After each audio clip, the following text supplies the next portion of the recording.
there are two options are there. Should I go for machine X or should I go for machine Y? Minus depreciation, minus taxation, add back whatever depreciation you have deducted, then you will get net earning. Whatever you have invested 1 lakh, you have to wait 1 year 8 months to collect this one.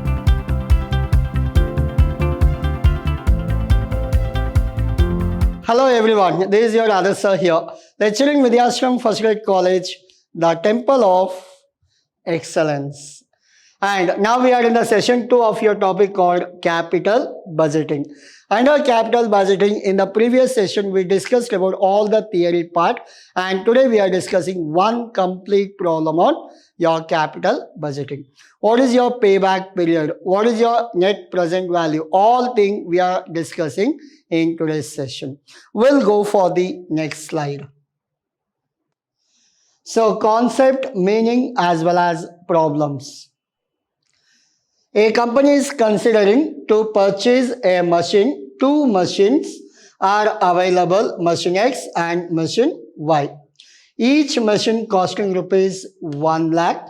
Earning after tax are exempted as follows. Now, very simple concept. Remember, we have two machines here. One will be machine X and machine Y. Machine costing 1 lakh. Earning after tax are expected as follows. What is the value of the machine? 1 lakh. What is the cost here? X and Y. We have two 1 lakh worth rupees. There are two options are there. Should I go for machine X or should I go for machine Y? Both cost you how much? 1 lakh.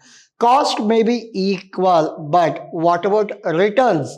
If you go for machine X, what will be your return? If you go for machine Y, what will be your return? Easiest one we'll understand now.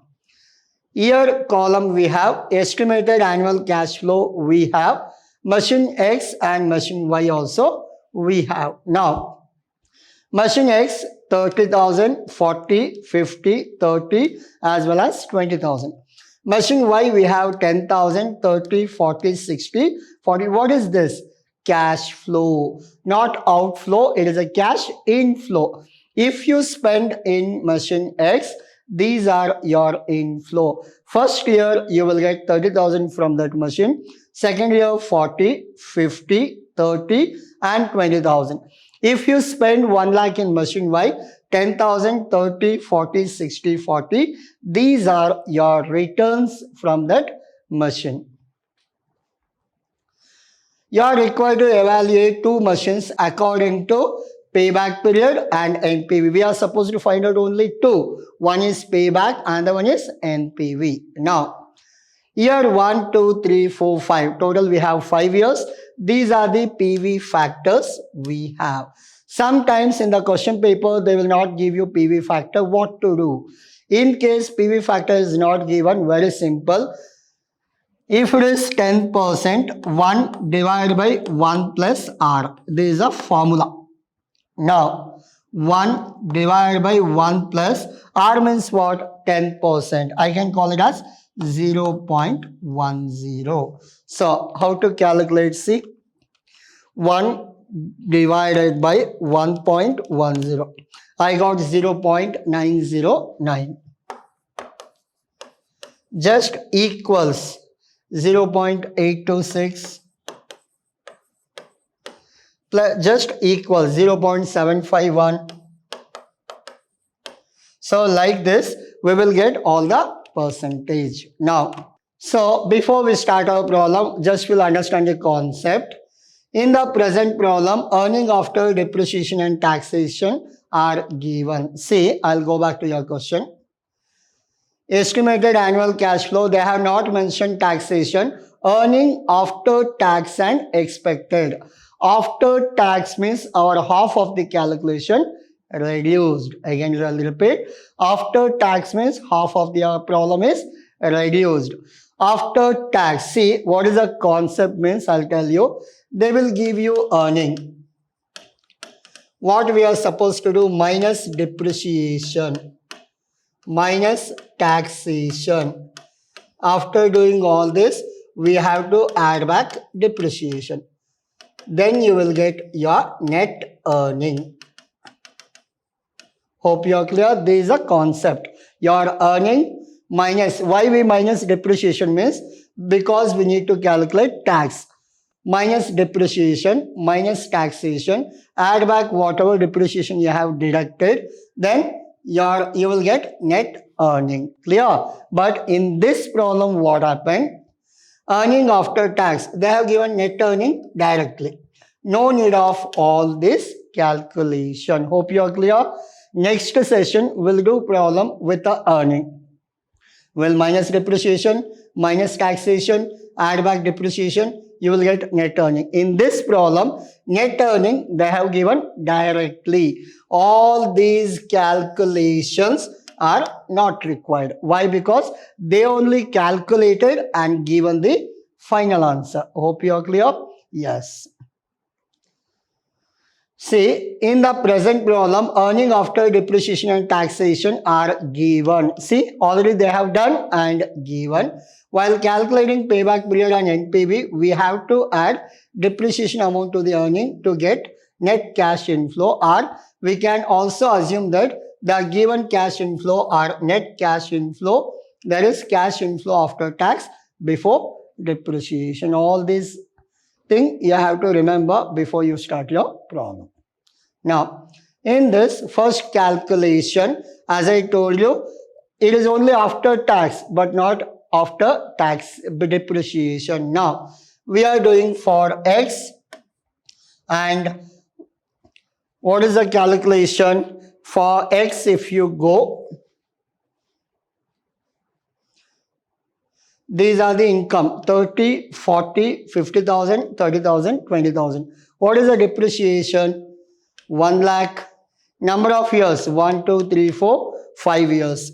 1 lakh divided by 5 years, your depreciation is 20,000.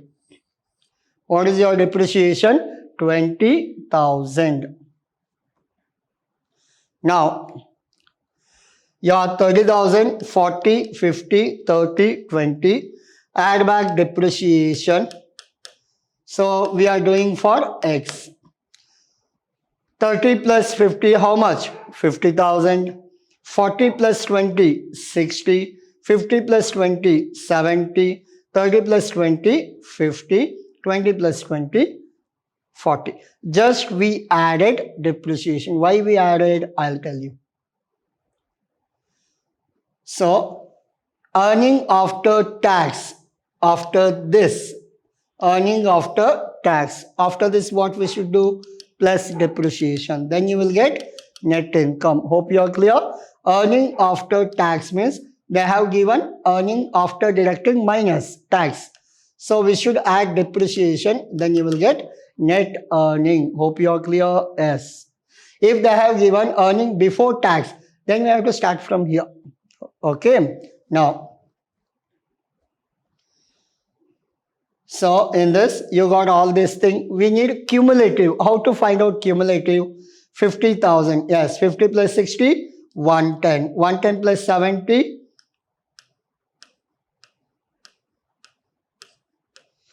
180, 230, 270. All these answers you got. Now, what is your investment? 1 lakh. When did you get your 1 lakh? After first year. In between second year, you got your 1 lakh. Again, I'll repeat. After first year, in between second year, you got your 1 lakh. We don't know exactly when did you collect. We'll do that. Now, similarly for Y, all the income, yes. Add depreciation, yes. Add 10 plus 20, add everything over. Cumulative 30,000, 30 plus 50, 80 plus 60, 140 plus 80, 220 plus 60, 280. Hope you are clear. Yes. X is separate, Y is separate. Now, all calculation. When did you get your 1 lakh back, your investment? First year? No. Second? No. Third year? In between of second and third year, you got your 1 lakh back.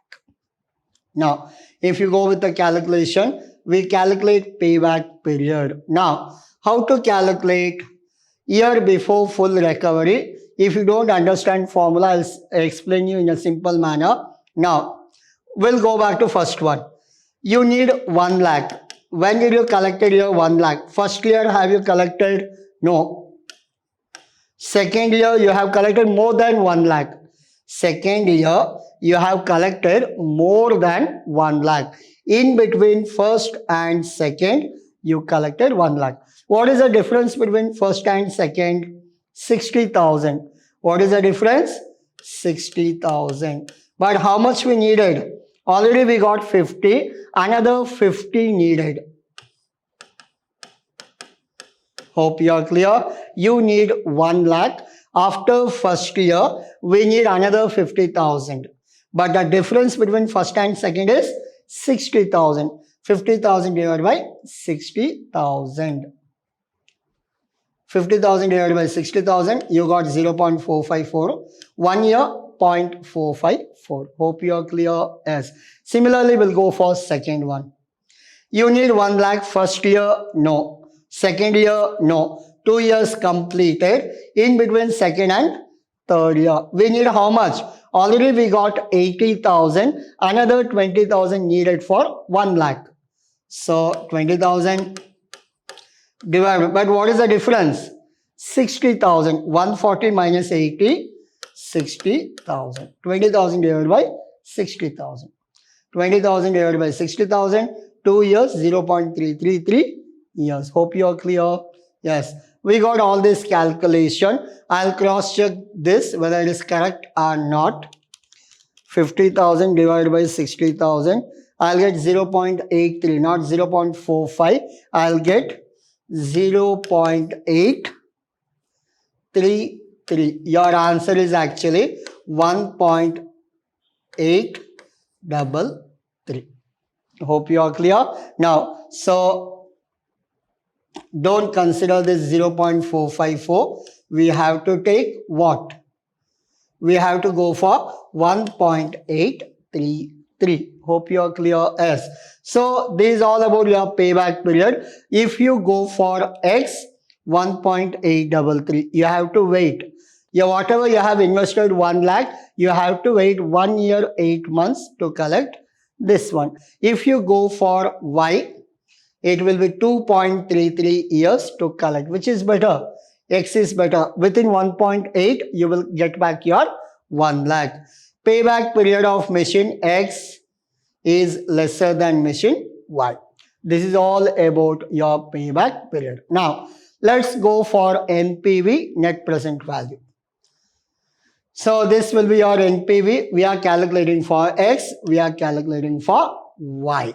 Now, very simple. We know what is your discount factor. All these are your discount factor. What is your actual earning? 50, 60, 70, 50, 40. Multiply this into this. 45, 49,000, 52, 34, 24. Add everything. You will get 2,06,550. What is your investment? 1 lakh. Minus you got your NPV. Simple one. Clear? Similarly, we'll go for Y. What are the income? 30, 50, 60, 80, 60. Everything is given in the question itself. Multiply 30,000 with 0.909. Multiply 50,000 with 0.826. Similarly, multiply, you will get 27, 41, 45, 54, 37. The total is 2,05,530. Minus 1 lakh, you got 1,05,500. Hope you are clear. Yes. Now, if you go for X, your net present value 1,06,000. If you go for Y, your net present value is 1,05,000. Which is better? X is better. Why? Because more net present value. The NPV of machine X is more than machine Y. Therefore, it is better to purchase machine X. This much only your capital budgeting. Now, I'll go back to all the slides. Please take screenshot. So this is your problem. Continuation of question. Concept before we start our answer. Solution part to calculate payback period. solution part of Y to calculate payback period. There is a payback period of X and payback period of Y. There is a net present value of X as well as Y. This is all about your today's section. Hope you understood. So please work out the same problem at your home.